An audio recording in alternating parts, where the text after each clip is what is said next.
பூமால song அதுக்கும் actually rehearsal பண்ணினோம். Rajini sir பார்த்துட்டே இருப்பாரு, பெருசா ரிஹர்சல் பண்ண மாட்டாரு. ஆனா வந்து நம்ம நல்லா பண்றோமோ இல்லையோ, சூப்பர் சூப்பர் சூப்பர் அப்படிம்பாரு அவர். அப்போ நம்மளுக்கு வந்து ஆஹா பரவாயில்லையே ரஜினி சார் நம்ம சூப்பர் அப்படிங்கிறோன்னு அவர் வந்து அட்ஜஸ்ட் பண்ணி எப்படியோ பண்ணிடுவாரு. ஆனா பார்த்தா ஸ்டைல்ல பயங்கரமா அடிச்சுட்டு போயிடுவாரு. ஸ்டெப் பெருசா பண்ண மாட்டாரு, ஆனா ஸ்டைல்ல பயங்கரமா அடிச்சுட்டு போயிடுவாரு. ஆனா நம்ம கிட்ட வந்து ச்சோ எனக்கு இதெல்லாம் வரலையே அப்படிம்பாரு.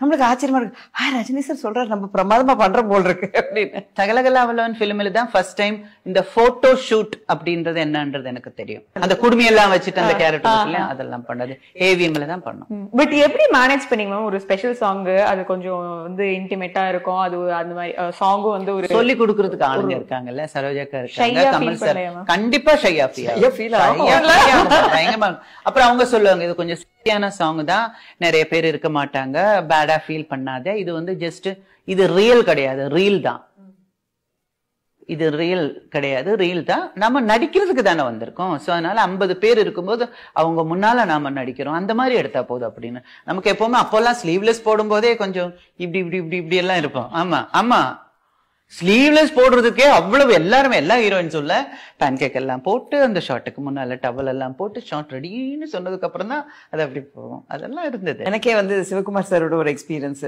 சிங்கப்பூர் போயிருந்தோம். அங்க வந்து ஒரு ஸ்விம்மிங் பூல் சுத்தி அங்க டைலாக் அந்த சீன் எல்லாம் போயிட்டு இருந்தது.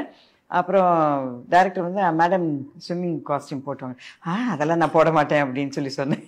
சிவகுமார் சார் இப்ப கூட பார்த்தா சொல்லுவார், நீ போடாதனால என்ன ஸ்விம்மிங் ட்ராக்ஸ் போட்டு போட வச்சாங்க, நீ போட மாட்டேன்னு சொன்னதுனால நான் பார்த்து நீ பாரு இப்ப படத்துல நான் அங்கேயும் இங்கேயும் ஸ்விம்மிங் ட்ராக்ஸ் போட்டு நடந்துருக்கேன்.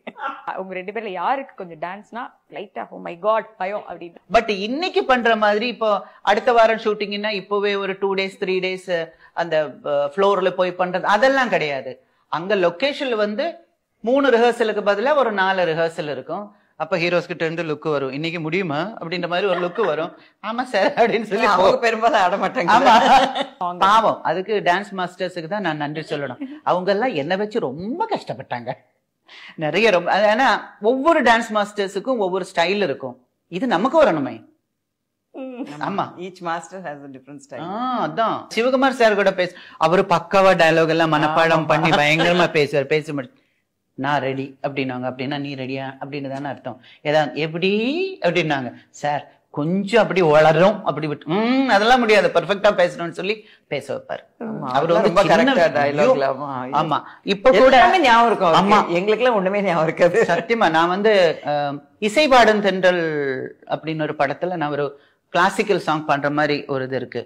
அது ஒரு 2 வருஷத்துக்கு முன்னால ஏதோ ஒரு ஃபங்க்ஷன்ல பாக்கும்போது அந்த பாட்டை அவர் பாடி இப்ப நீ பாடி பாக்கலாம் அப்படின்றாரு.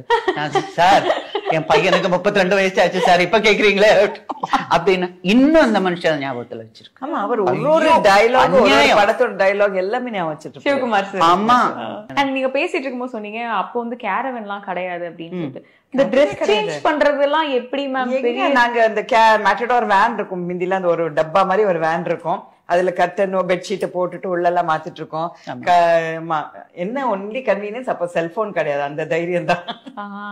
இன்னொன்னு என்னன்னா இப்ப யூனிட் வேன் வரும் இல்லையா, டோர் இப்படி திறந்து வச்சுட்டு இந்த டோர் திறந்து வச்ச இதுல இருந்து அந்த ஜன்னல் வரைக்கும் 2 லுங்கி இல்லன்னா பெட்ஷீட் கட்டி வச்சுட்டு அந்த படிக்கட்டு இருக்குமே அந்த பஸ் லாரியில ஏறுற படிக்கட்டு அதுல உட்கார்ந்துட்டு முதல்ல பிளவுஸ் மாத்துவோம்.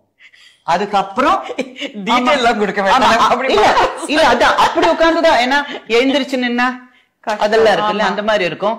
இல்லைன்னா லொகேஷன் போனதுக்கு அப்புறம் மேக்கப் மேன் ஹேர் ட்ரெஸ் எல்லாம் இருந்தாச்சுன்னா அந்த லொகேஷன்ல சுத்தி வீடுங்க இருக்கும் இல்லையா, ஏதாவது ஒரு 2-3 வீடு போயிட்டு கொஞ்சம் அவங்க கிட்ட பேசி ஒரு 2 நிமிஷம் வந்து ட்ரெஸ் இது ஒண்ணு. ரெஸ்ட் ரூம்ஸ் ரொம்ப டிஃபிகல்ட். இப்போ கேரவான்ஸ்ல அட்வான்டேஜ் இதுதான், கேரவான்ஸ்னா நம்மளுக்கு ஒரு ஏசி ரூம் இருக்கு, ட்ரெஸ் சேஞ்ச் பண்றதுக்கு இடம் இருக்கு, ரெஸ்ட் ரூம் இருக்கு, டாய்லெட்ஸ் எல்லாமே இருக்கு. சோ அது ஒண்ணு இருக்கு, இல்லன்னு சொல்லல.